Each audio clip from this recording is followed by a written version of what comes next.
Jack is truly impressive. In broad daylight, he shamelessly teases his cute student and not only does he pinch her face, but his hands keep touching other parts of her body. At that moment, Jenny finally couldn't take it anymore and struck Jack, sending him flying.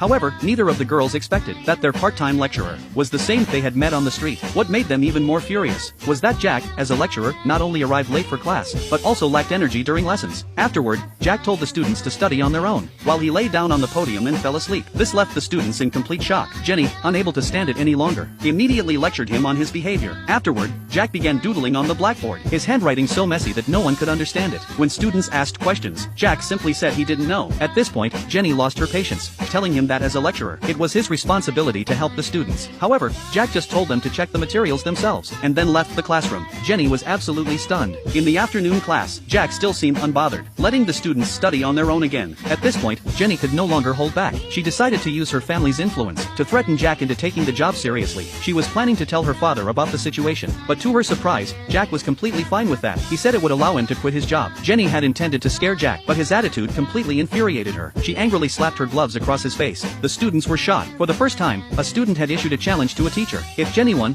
Jack would have to take his job seriously. If Jack won, Jenny would have to accept any condition he set. That night, everyone gathered together, eager to see the outcome of this challenge. But no one believed the student could defeat the teacher. Moreover, Jack seemed completely indifferent to the outcome. On the other hand, Jenny was so nervous that her legs were shaking. Soon, the battle began. Jenny launched the first spell, but Jack didn't even attempt to dodge. He smiled as if everything was under control.